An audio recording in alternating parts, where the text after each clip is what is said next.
La diversité des individus. Un individu présente les caractères de ses parents et des caractères qui lui sont propres. Il y a donc un brassage de l'information génétique. Comment expliquer la diversité des individus? La cellule œuf provient de deux cellules, le spermatozoïde et l'ovule.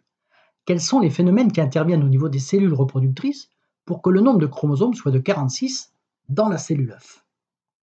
Hypothèse. Les cellules reproductrices possèdent 23 chromosomes, un exemplaire de chaque paire. Comment vérifier cette hypothèse? En observant des karyotypes de gamètes. Observons. Que constate-t-on? Choisissons la meilleure proposition. Petit 1, les cellules reproductrices ne possèdent que 23 chromosomes, ou les cellules reproductrices ne possèdent que 23 chromosomes, un exemplaire de chaque paire, ou bien les cellules reproductrices possèdent 46 chromosomes. Observez bien. Et en fait, les cellules reproductrices ne possèdent que 23 chromosomes, un exemplaire de chaque paire. Ceci est possible lors d'une division particulière appelée méiose. Quelles sont alors les informations génétiques reçues par les cellules reproductrices? Prenons un exemple très simple. Voici une paire de chromosomes numéro 9 avec l'allèle A et l'allèle B. Lors de la méiose, une cellule reproductrice va recevoir l'allèle A, l'autre l'allèle B. Soit N le nombre de paires de chromosomes et P les possibilités de cellules reproductrices, N égale 1, ici P égale 2. Comme dans l'espèce humaine N égale 23, combien vaut P? À partir de la cellule mère de cellules reproductrices de Pierre, nous allons représenter toutes les possibilités de gamètes que Pierre peut avoir. Allons-y. On peut avoir ce cas-là. On peut très bien avoir aussi celui-ci. Donc ici, N égale 2. Et nous avons 4 possibilités différentes de gamètes. N égale 2, P égale 4. Alors pour N égale 23, P 46 ou autre solution? Rajoutons une paire de chromosomes. De même, cherchons toutes les combinaisons possibles. Allons-y.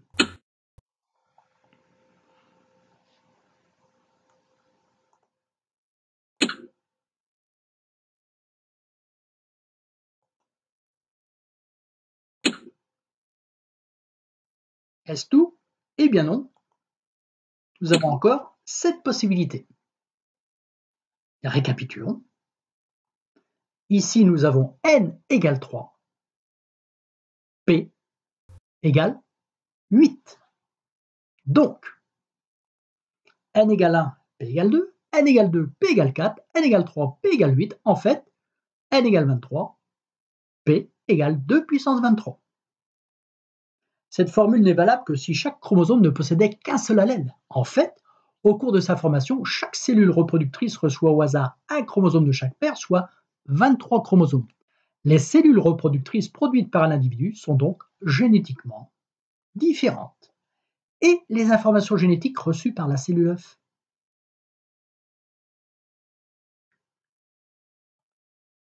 Établissons le karyotype des cellules œuf que le couple pourrait concevoir. Le père est B+, la maman A+.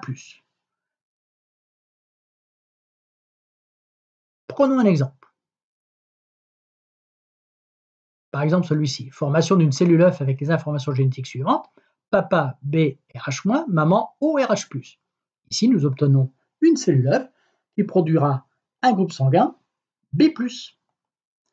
Lors de la fécondation, le spermatozoïde et l'ovule participent à la transmission de l'information génétique et pour chaque paire de chromosomes et chaque gène, un exemplaire vient du père et un exemplaire vient de la mère. La fécondation crée au hasard un nouveau programme génétique et rétablit le nombre de chromosomes de l'espèce. Rappelons-nous Kate, la sœur de Shane. Elle possédait une trisomie 21. Comment l'expliquer? Regardez la formation des ovules de la maman. Seuls les chromosomes 21A et sexuels ont été représentés. Que remarque-t-on? et chromosome 21 ne se sont pas séparés. Il en résulte un ovule avec 2 chromosomes 21. Lors de la fécondation qui a formé la cellule œuf à l'origine de Kate, l'ovule A, contenant 2 chromosomes 21, s'est associé à un spermatozoïde contenant, lui, un seul chromosome 21. Établissons maintenant un schéma bilan qui résume l'ensemble des données établies.